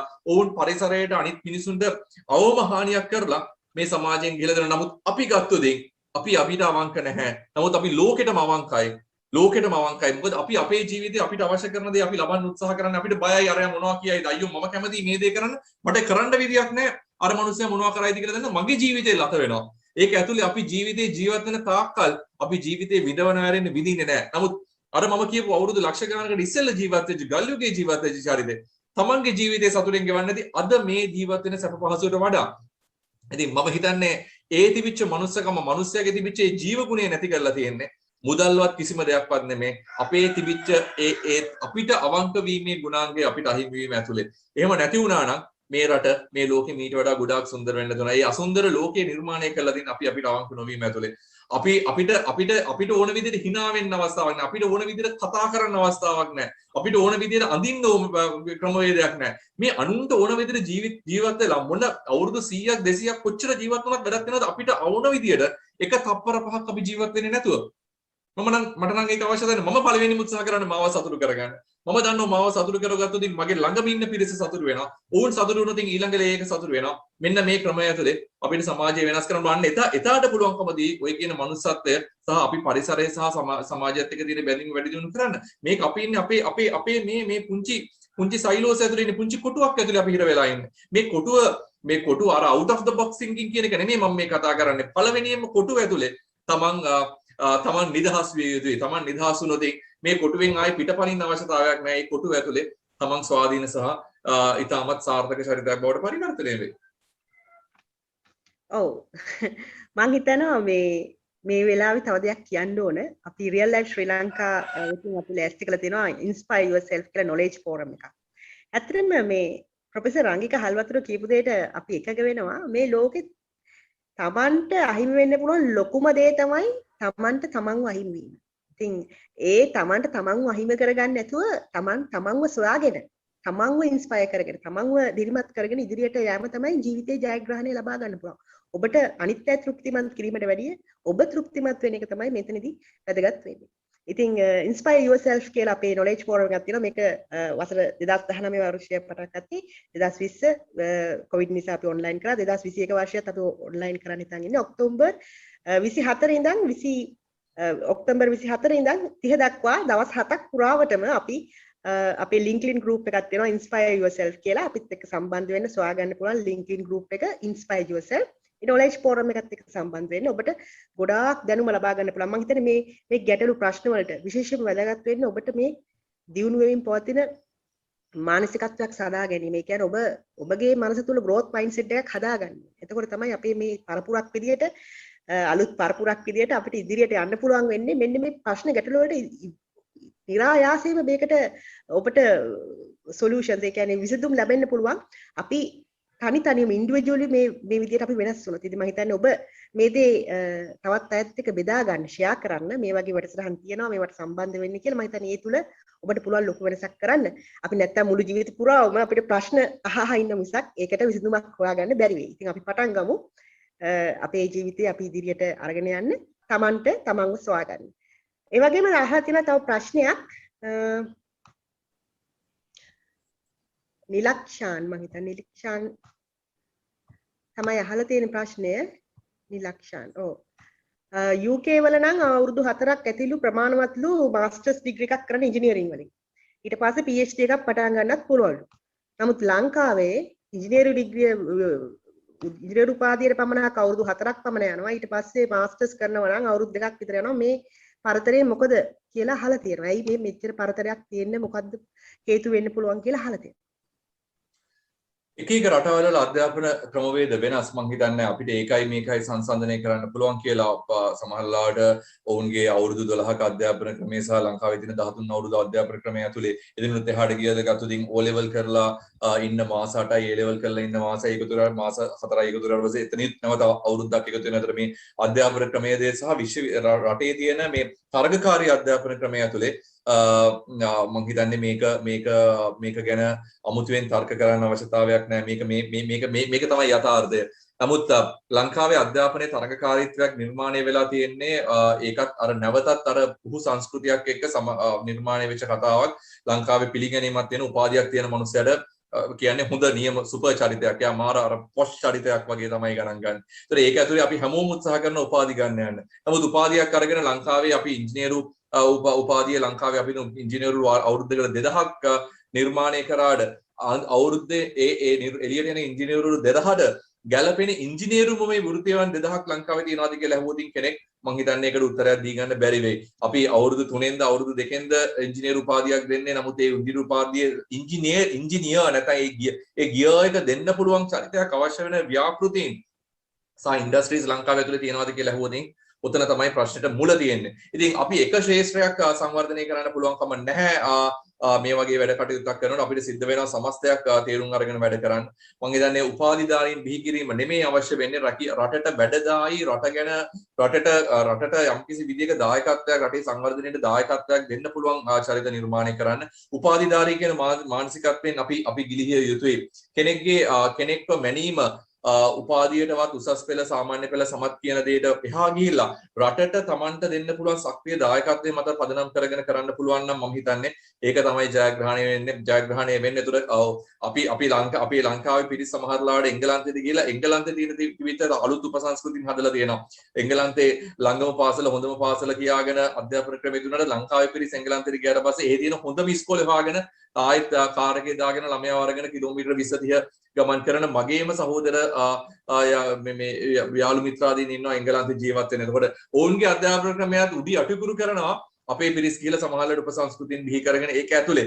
ඒතර ඒක නෙමෙයි මං හිතන්නේ ඒ රටවල් වල තියෙන අධ්‍යාපන ක්‍රමය මේ රටේ අධ්‍යාපන ක්‍රමය සංසන්දනය කිරීමට එහා ගිහලා අපිට පුළුවන් නම් යම් කිසි විදිහට සමාජ සෝජනයක් ඇති කරන්න ඒක ඇතුලේ අපිට පුළුවන්කම තියෙනවා නම් මිනිසුන්ව අගය කරන්න ක්‍රමවේදයක් නිර්මාණය කරන්න මිනිසුන්ගේ තියෙන සමාජ දායකත්වයේ මත පදනම් කරගෙන ඒ කියන්නේ අපිට පුළුවන් නම් අපි ගත්තොතින් පාර උදේට පාර අතු ගාන මහත්මයා මං හිතනවා මට වඩා සේවාවක් රට වෙනුවෙන් කරනවා කියලා. නමුත් කවදාකවත් අපි ජස්මින් ඒ මහත්මයාව ගෙනල්ලා මේ වගේ වැඩසටහනක් කරන්නේ නැහැ. මොකද ඔහුට ඒ වගේ සමාජ පිළිගැනීමක් නැහැ. ඒතර ඔන්න ඕක තමයි මං හිතන්නේ අපි වෙනස් කළ යුතු වන්නේ. ඔහුට පුළුවන්කමක් නැහැ. ඒ වගේම අපේ වෛද්‍යවරයෙක් හෙදි මහත්මියෙක් අර උද්ඝෝෂණයක් කරනවා වගේ ඔහුට උද්ඝෝෂණය කරන්න බෑ. මොකද ඔහු උද්ඝෝෂණය කරොත් හෙට දවසේ ඔහුගේ දරුවන්ට කන්න දෙන්න මේ රසාවක් ඔහුට නැහැ. ඒතර ඔහු ඒ නොහැකියාව මත ඔහු අසරණ වෙලා තියෙනවා. නමුත් ඔහුගේ සමාජ දායකත්වය අපි හිතනට වඩා ගොඩාක් වෙනස්.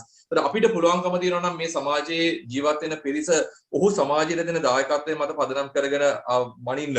ඔහු යන වාහනේ ඔහු අඳින ඇඳුමේ බ්‍රෑන්ඩ් එක ඔහු ජීවත් වෙන ගෙදරේ සයිස් එක ඔහු ඉංග්‍රීසි භාෂාව කතා කරන්න පුළුවන්ද බැරිද කියන එකට එහා ගිහිල්ලා ඔහු සමාජයට දෙන සමාජ සෝජනයට දෙන දායකත්වයේ මත පදනම් කරගෙන මිනිස්සුන්ව මනින්න පුළුවන් සමාජයක් නිර්මාණය කරොත් අන්න එදාට අපිට මේ අධ්‍යාපනයේ මේ තියෙන තලවලට යන්න බෙරදරන ප්‍රමාණය අඩු වෙයි. ඒක ඇතුලේ අපිට සමාජයේ සහ මේ හැමෝම එකම මිනුම් දණ්ඩකින් මනිනවට වඩා මිනුම් දරු ගණනාවකින් මනාගෙන හැම මනුස්සයටම අවස්ථාවක් ලැබේ. ඒතකොට අපිට අවශ්‍ය කරන අපේ ටැලන්ට් එක අපේ තියෙන වෘත්තීය ප්‍රාගුණ්‍ය මත පදනම් කරගෙන අපිට රස්සාවක් හොයාගන්න පුළුවන්කම ලැබේ. අද වෙලා තියෙන්නේ අද එහෙම අවස්ථාවක් ලැබුණත් ඒකට යන්නේ නැහැ. මොකද ඒ රස්සාවට තියෙන සමාජයේ පිළිගැනීම නැති. ඒතකොට අපි ඔක්කොමලා උත්සාහ කරනවා උපාධියක් අරගෙන ඒ ගමන යන්න. ඒතකොට ඒක ඇතුලේ අධ්‍යාපනයේ තරඟකාරීත්වය වැඩි වෙලා එතකොට අපිට සිද්ධ වෙනවා මේ තරඟේ තව අද කරන්න. එහෙම නැතුව මේ තරඟෙන් ගොඩ එන්න පුළුවන් කමක් නැහැ.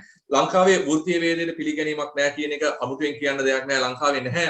අර lateral entries විශ්වවිද්‍යාල පද්ධතිය ඇතුලේ නැහැ. කෙනෙක් අපසේ සාමාන්‍ය පෙළ අසමත් වෙලා එළියට ගිහිල්ලා ඔහුට උපාධියක් ගන්න පුළුවන් ක්‍රමවේදයක් ලංකාවේ විතර නිර්මාණය වෙලා නැහැ. අපි හැමතිස්සෙම විශ්වවිද්‍යාලයට යන පිරිස් ගේට්ටුව වහනවා ඉගෙන ගන්න නැති පිරිස් වලට. ඒක මගේ විශ්වවිද්‍යාලෙත් තියෙන අනිත් විශ්වවිද්‍යාල ඇතුලේ තියෙන අන්නේ කුහකකම කියන්නේ ජස්මින් ජෙලසි කියන එක නෙමෙයි. අපි ඉංග්‍රීසි අර ප්‍රොෆෙෂනලි කතා කරන ජෙලසි කියන එක නෙමෙයි කුහකකම කියන්නේ. ජෙලසි කියන්නේ මට දෙයක් නැහැ ජස්මින්ට තියෙනවා ඒ දේ වෙනුවෙන් මම ඊර්ෂ්‍යා කරනවා. ඒක තමයි ඊර්ෂ්‍යාව නැත්නම් ජෙලසි කියලා කියන්නේ. කුහකකම කියන්නේ ඊට වඩා ගොඩාක් එහා ගිය දෙයක්. ජස්මින් ඒක තියෙන්නේ ගොඩක් වෙලාවට මම අර සිංහල වචනයක් ඕකට ඉංග්‍රීසි වචනයක් මට හොයාගන්න බැරි වුණා තාම. කුහකකම කියන්නේ ජස්මින් මට තියෙනවා හැබැයි මම ආස නැහැ ඔයාටත් ඒක හම්බ වෙනවට. ඕක තමයි විශ්වවිද්‍යාල පද්ධතිය නැත්නම් මේ අධ්‍යාපන ක්‍රමය ඇතුළේ නිර්මාණය කරන්නේ කුහකකම මිසක් ජෙලසි නෙමෙයි. මම උපාධියක් අරගෙන තියෙනවා මම කැමති නැහැ තව එකෙක් උපාධියක් අරගෙන උඩට එනවට. මට උපාධියක් තියෙනවා. මට උපාධියක් නැතුව අනිත් කෙනෙක් උපාධියක් ගන්නවට තියෙන ප්‍රශ්නයක් නෙමෙයි. මෙතනදී මට උපාධිය තියෙනවා. මම කැමති නැහැ තව කෙනෙක් උපාධියක් ගන්නට. ඕක තමයි කුහකකම කියන්නේ. මේ අධ්‍යාපන ක්‍රමය ඇතුළේ නිර්මාණය කරන කුහකයන් පිරිසක් මිසක් නියම මිනිස්සුන් පිරිසක් නෙමෙයි නිර්මාණය කළා දෙන්නේ. එහෙම වෙන්න සමාජයේ අනිත් වෘත්තියන්ට තියෙන වෘත්ති ගරුත්වය නැති කරනවා. ඒක ඇතුළේ අර ලැටරල් එන්ට්‍රීස් කියන එක අපසේ සාමාන්‍ය පෙළ අසමත් වෙලා විශ්වවිද්‍යාලයේ වරම් ලැබෙන්නේ නැති පුද්ගලයා සමහර වෙලාවට ජීවිතේ ඉගෙනගෙන විශ්වවිද්‍යාලේ ගිහිල්ලා මේසන් හැන්දක්වත් අල්ලන්නේ නැතු සිවිල් ඉංජිනේරු දරුවට වඩා අපේ බාසුන් හැ කෙනෙක් විදියට ගිහිල්ලා ඕට ඒකේ දානන හැකියාවත් එක්ක ගිහිල්ලා හොඳ සමාජ අවබෝධයක් සහ වෘත්තිය පිළිබඳ හොඳ අවබෝධයක් එක්ක ඔහුට අවුරුදු 20කට පස්සේ හිතනවා නම් ඉංජිනේරු විද්‍යාව ඉගෙන ගන්න ඔහුට අවස්ථාවක් ලංකාවේ විතර නමුත් එංගලන්තේ ඒ අවස්ථාව තියෙනවා NVQ National Vocational Qualification එකත් එක්ක ඒකට ඒහා සමාන සුදුසුකමක් ඒ රටේ තියෙනවා. ඒතර ඔබ උත්සාහ කරනවා නම් ලංකාවේ සහ එංගලන්තයේ තියෙන විශ්වවිද්‍යාල අධ්‍යාපනයේ සංසන්දනය කරන්න එතනින් විතරක් ලබු කරන්න එපා. ඔය සංසන්දනයේ ඔබ අනිත් දේවල් වලටත් යන්න. එතරම්දී ඔබට තේරෙයි නියම ගැටලුව තියෙන්නේ කොතනද කියලා. මම හිතන්නේ ඉතාමත්ම රසවත් සහ මේ අහන් ඉන්න හිතෙන කතාබහක් ඒ වගේම හොඳ පැහැදිලි කිරීමක්. මේ අපිට කාලය ගෙවිගෙන යනවා. අවසාන වශයෙන් ප්‍රශ්න අහන්න ඔබට අවස්ථාවක් තියෙනවා. තව විනාඩි 5ක් වගේ ඇතුළත ප්‍රශ්න අහන්න අපිට එතකොට උත්තර දෙන්න පුළුවන්. මම මේ අපේ ප්‍රොෆෙසර් රංගික කියපු දේත් එක්ක මම එකතු වෙනවා. මේ මොකද අපි රියල් ලයිෆ් ශ්‍රී ලංකා ආයතනයේ ගොඩක් මේ මිනිසුන් සමග ලයිෆ් කෝචින් ජීවිතේ පුහුණු කිරීම සම්බන්ධ වැඩ කරද්දී අපි සොයාගත්ත දේවල් වලින් පරීක්ෂණ වලින් අපිට තේරුම් ගත්තා ලෙවල්ස් 3කට මේ අපේ රටේ මිනිස්සුන්ගේ මයින්ඩ් සෙට් එක චේන්ජ් කරන්න ඕන, ලයිෆ් ස්ටයිල් එක චේන්ජ් කරන්න ඕන කියලා. පළවෙනි කාණ්ඩේ තමයි මේ ඇත්තටම මෙතන තියෙන ලොකු ગેප් එකක්. පරතරයක් තියෙන අධ්‍යාපනය නැහැ. යම්කිසි දෙයක් කෙනෙක්ට පහදා දීම සහ හේතු ගන්නවන්න ඔවුන්ව ඒ හරි තීන්දුව తీරන වලට එළබවන්න ඔවුන්ට ඒ බුද්ධිමත්කම හදවන්න තියෙන එකම පරතරය තමයි අධ්‍යාපනය. ඔවුන්ට ඒ අධ්‍යාපන පසුබිම නැහැ. ඒක නිසා ඔවුන් අපි තීරණය කරා ඒ අදාළ කරන දැනුම අවයනස් එක ඔවුන්ට ඒ දැනුම ලබා දෙන්න ඕනේ කියලා. ඊළඟ කාණ්ඩේ තමයි ඔවුන්ට දැනුම තියෙනවා, උගත්කම කියන දේ තියෙනවා, අවබෝධය කියන දේ තියෙනවා. නමුත් ඔවුන් හරි බයයි. fear to change කියලා කියනවා. ඒ comfort zone එකෙන් එළියට යන්න බයයි.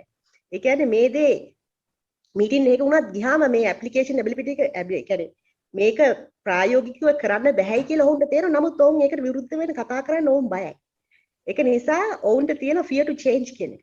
ඉතින් ඒක සඳහා මේ මුදු කුසලතා ඒවා වර්ධනය කිරීම සඳහා අපේ ප්‍රායෝගික සහ අපේ වෙනත් වැඩසටහන් තියෙනවා.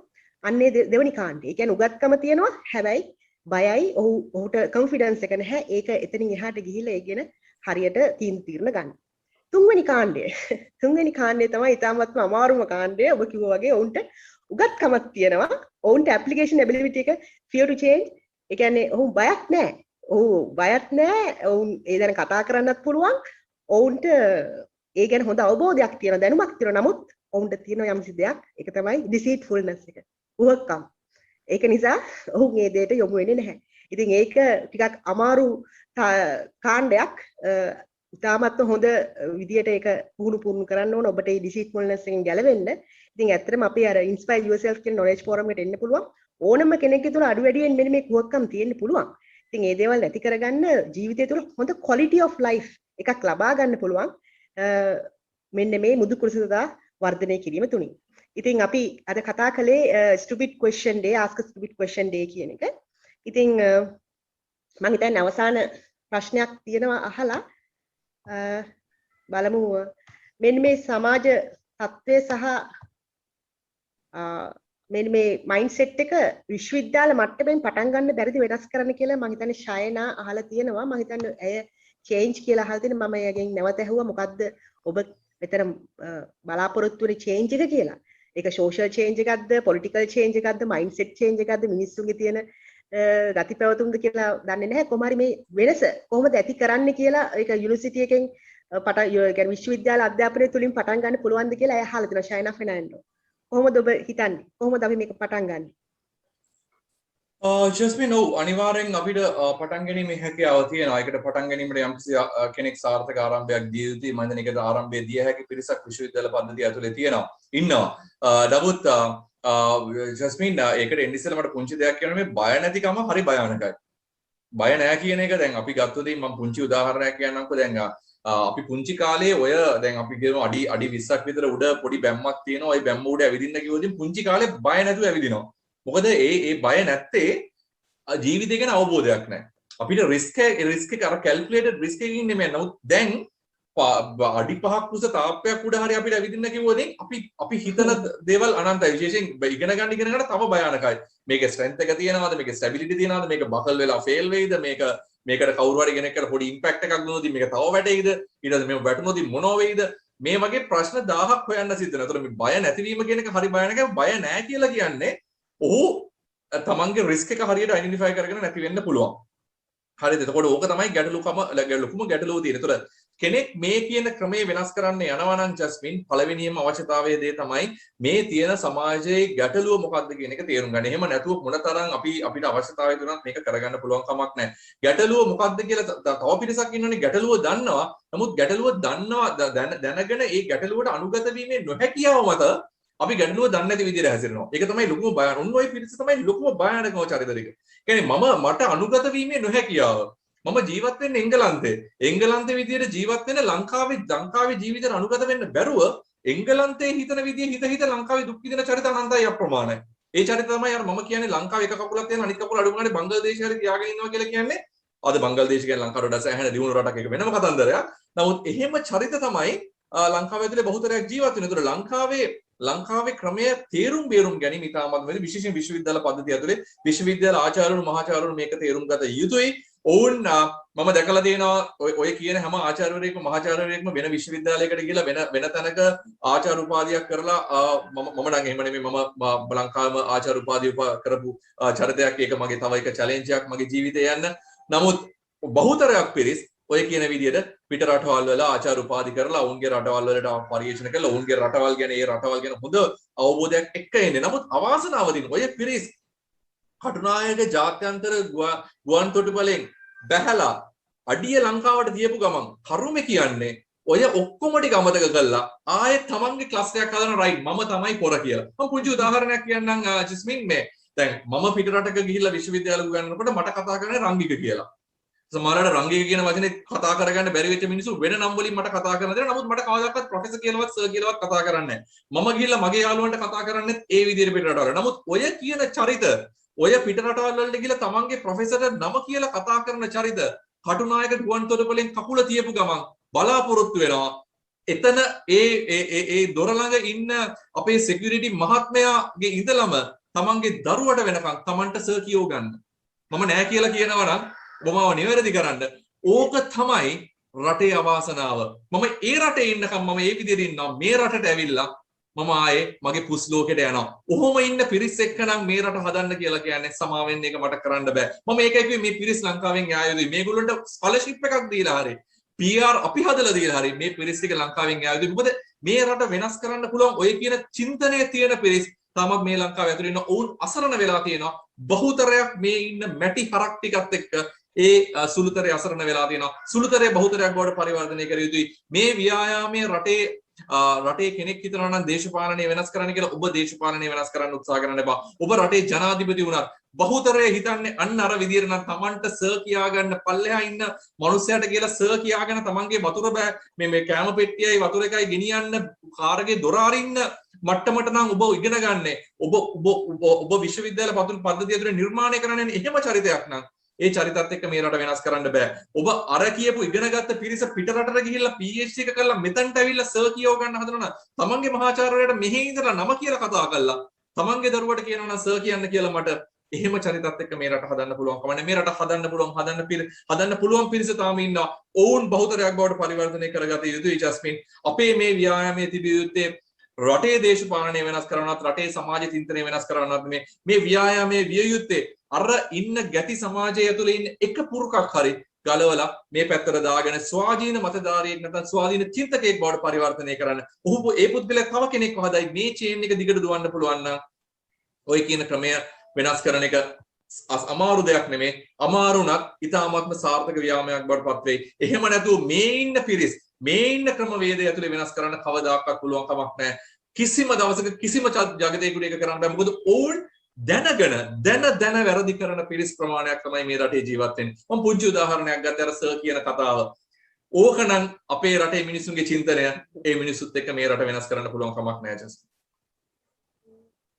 ඇත්තට මං හිතන්නේ ඉතාමත් මේ මිනිසුන්ට මේ හිතන විදිය තමයි වෙනස් කරගන්න ඕන සහ ඔවුන් මේ ගැන හොඳ අවබෝධයක් දැනගන්න ඕනේ. ඉතින් අපේ මේ ask a stupid question day කියන මේ උත්සාහය අද මේ අපේ celebration එක අපි මේක අද ඔබ සමග මේ දැනුම බෙදාගන්නේ මෙන්න මේ වෙනස ඇති කරන්න. මෙන්න මේ අවබෝධය ඇති කරගන්න. ඉතින් අලුතෙන් ඉදිරියට යන නව පරපුරක් විදියට ඔබට පුළුවන් මෙන්න මේ අපේ කතාබහ අනිත් අයට ෂෙයා කරන්න. ඔබට කීයක්වත් වියදම් වෙන්නේ නැහැ මේක ෂෙයා කරා කියලා. තවත් කෙනෙක්ගේ මනස සහ තවත් කෙනෙක් හිතන විදිය අපේ මේ අපි ඉස්සරහට මේ කරන්නේ නිදහස් විප්ලවයට අවශ්‍ය වෙන කෙනෙක්ව අපේ ඔය සුළුතරේට එකතු කරගන්න පුළුවන් වෙයි මේක ඔබ ෂෙයා කළොත්. ඉතින් ඒක නිසා අපි මේක Facebook සහ YouTube හරහා ඔබට බෙදා හරිනවා.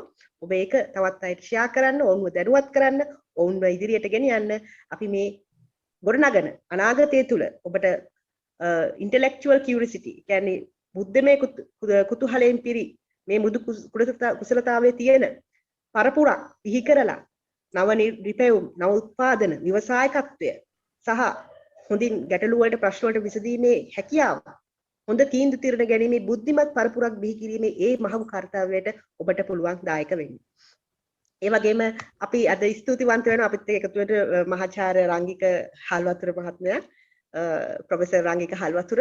ඉතින් අපි මේක ඉවත් අවසන් කරන්න පත්තෙන් මම කැමතියි ඔබගෙන් දැනගන්න මොකද්ද ඔබගේ තාමත්ම කෙටියෙන් කිව්වොත් මොකද්ද පණිවිඩය අද දවසේ ඔබ දෙන්න කැමති පණිවිඩය? සරල පණිවිඩයක් දෙන්න ජස්මින් මට කියනවා නම් මම කැමති එක දෙයක් ඉල්ලන්න. අපි උත්සාහ කරමු ජීවිතේ විඳවන්න නැති විඳින චරිත ටිකක් නිර්මාණය කරන්න. මම හිතන්නේ ඒක ඇතුළේ අපිට ලොකු වෙනසක් කරන්න පුළුවන්. ජීවිතේ විඳවන්න එපා, විඳින්න. එදාට අපිට පුළුවන් ඒ අපිව වෙනස් කරන්න. ඒ වගේම තමයි ඒ වෙනස අනිවාර්යෙන් සමාජ විප්ලවයකට ගෙනියන්න පුළුවන්. තාමත් හරබර කතාවක්. ඉතින් බොහොම ස්තුතියි අපිට සම්බන්ධ වුණාට. අපිත් එක්ක Zoom සඳහා live සම්බන්ධ වුණු හැම දෙනාටම ස්තුතිවන්ත වෙනවා. ඒ වගේම මේ තාක්ෂණය සම්බන්ධයෙන් අපේ ගොඩක් කාර්ය මණ්ඩලය අයට විවිධ ගැටලු ප්‍රශ්න කොවිඩ් තත්ත්වයක් එක්ක ඇති වෙලා තිබුණා. ඔවුන්ට තාමත් අවස්ථාවෙන් හරි මේ දේ අපිට ලෑස්ති කරලා දුන්නා. ඉතින් ස්තුතිවන්ත හැම දෙනාටම. ඉතින් අවසන් කරන්න මත්තෙන් මම කැමතියි මේ දේ ඔබට කියන්න. It's your ability to learn, improve and innovate to help you make you irreplaceable. ඔබව වෙන කෙනෙක්ට සම කරන්න බැරි මාස්ටර්පීස් එකක් විදියට ඔබව ප්‍රතිනිර්මාණය කර ගැනීම ඔබගේ තියෙන අනාගතයේ මෙහෙයුමක්. ඉතින් ඒ මෙහෙයුමට ඔබ දැම්ම ක්‍රියාත්මක වෙන්න ඕන. ඒ දේ වෙන කෙනෙක් ඔබ වෙනුවෙන් කරලා දෙන්නේ නැහැ. ඔබම ඔබව නිර්මාණය කරගන්න ඕන. ඔබව අහිමි කරගන්න එපා. ඔබව සොයාගන්න. ඉතින් ඒක තමයි අපිට අද දෙන්න තියෙන පණිවිඩය. ඉතින් අපි ස්තුතිවන්ත වෙන හැම දෙනාටම. We thank you everyone who supported to make this event an online knowledge sharing session success and all the participants for today.